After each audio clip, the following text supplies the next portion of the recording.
अस्सलाम वालेकुम। वालेकुम अस्सलाम। अच्छा, ये बताएं, जलसा तो 27 मार्च को है, इस्लामाबाद में आज से ही रौनकें लग गई हैं, क्या कहना चाहेंगे? हम यही कहेंगे कि हम इमरान खान के साथ हैं और आखिर दम तक रहेंगे। इमरान खान ही हमारे पाकिस्तान की चेंज है।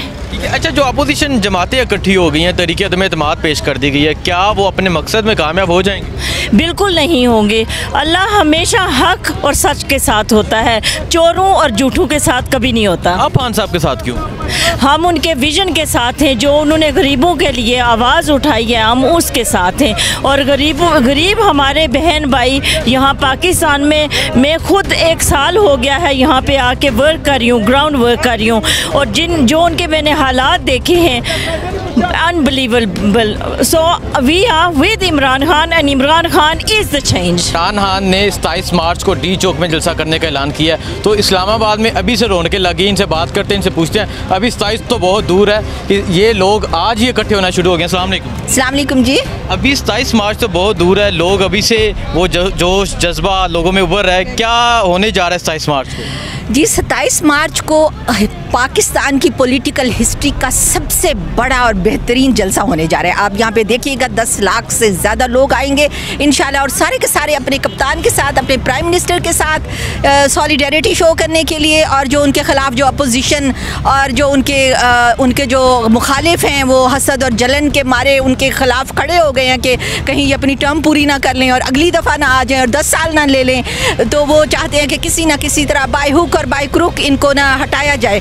तो कभी तो वो लॉन्ग मार्च करते हैं और कभी वो कहते हैं कि जी नो कॉन्फिडेंस मोशन लाएंगे, और हर चीज़ में नाकाम होते हैं। अब फिर वो लॉन्ग मार्च करने जा रहे हैं। ये इनका वतीरा यही है कि ना इन्होंने बस हुकूमत को चैन से सुकून से नहीं बैठने देना। लेकिन ये नर्व गेम है और माइंड गेम है, और इसमें प्राय हमारे PM से ज़्यादा बेहतर कोई खिलाड़ी नहीं है। और इंशाल्लाह आप देखिएगा कि जो 27 मार्च का जलसा होगा वो इतना अजीमुल शान जलसा होगा कि ये इनके छक्के छूट जाएंगे बिल्कुल। हाँ जी, और सारे के सारे रह जाएंगे। मैंने कहा सब फजलू शजलू रह जाएंगे, जो चूहे छुए ये वो सब एक तरफ। PTI जिंदाबाद। एक और जो आज का जो इवेंट है। अच्छा, ये बताइए, मौलाना फजल रहमान साहब ने भी 23 मार्च का ऐलान कर दिया है, और उन्होंने अपने कारकुनों को हिदायत की है कि आप तैयारी करके आए, शायद हमें वहाँ बैठना पड़े।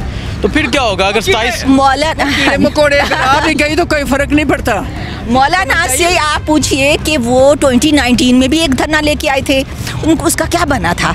उसी तरह जलीलो ख्वार होके वापस जाएंगे। इनकी किस्मत में जिल्लत लिखी है, ये कर ही नहीं सकते मुकाबला हमारे प्राइम मिनिस्टर से। और आज का जो इवेंट है ना, ये ओवरसीज़ पाकिस्तानियों ने ये किया है, और क्योंकि हमारी हुकूमत ने उनको वोट का हक दिया है, हमारी हुकूमत ने उनको सेंस ऑफ नेशनैलिटी और पाकिस्तान से मोहब्बत का उनको सर्टिफिकेट दिया है, जिसकी वजह से उन्होंने ना यहाँ पर तहरीके अदम इत्माद जमा कराई गई है, सारी जमातें इकट्ठी हो गई हैं, क्या मकसद है उनका? जी, मकसद तो उनका यही है ना, मैं जो आपको पहले बता चुकी हूँ कि ना चोर भागते हैं, अपनी चोर इसी तरह ही भागते हैं, कभी उधर झांकता है, कभी उधर झांकता है, कहाँ से क्या मौका मिलेगा मुझे, ठीक है ना। और फजलुर रहमान का तो ये है, इसके फादर भी कोई पाकिस्तान के साथ नहीं थे, ठीक है, ये आपको पता है है ना, वो भी नहीं थे। आज तक कभी आपने फजलुर रहमान से ये सुने पाकिस्तान जिंदाबाद? और ये लोग, आपको पता है, फोबिया हो गया इनको, ये खौफज़दा है कि PTI ने डिलीवर करना शुरू कर दिया है, मुश्किल हालात से निकल गई है, ख़जाना भरना शुरू हो गया है। अब लोगों को रिलीफ मिलना शुरू हो गया है। अब उनको डर है कि अगले 10 साल भी ये ले जाएगी, तो वो किसी न किसी तरह से ना वो बेहोश हो रहे हैं। खान जाने वाला नहीं है जब तक जिंदगी है, खान नहीं जाएगा, बिल्कुल नहीं जाएगा इंशाल्लाह। ये जो सब इकट्ठे हो गए, ये क्यों इकट्ठे हो? इसीलिए इकट्ठे हुए ना हम। आपको शायद जो अपोजिशन इकट्ठी हो गई, अपोजिशन तो चोर है भाई, याद हो, चोरों ने इकट्ठे नहीं होंगे तो जान उनकी कैसे बचेगी? धरनों में बोलते खान साहब इनको नहीं छोड़ेंगे, बिल्कुल नहीं छोड़ेंगे। 27 मार्च को जलसा होगा, पाकिस्तान तहरीके इंसाफ के कारकुनों में जो जज्बा नजर आ रहा है, क्या कहना चाहेंगे? जबरदस्त ये जज्बा है, ठीक है ना, ये आज का नहीं है, ये हमेशा से है। खान की हल्की सी आवाज़, क्या खान सोचेंगे तो लोग पहुंच जाएंगे।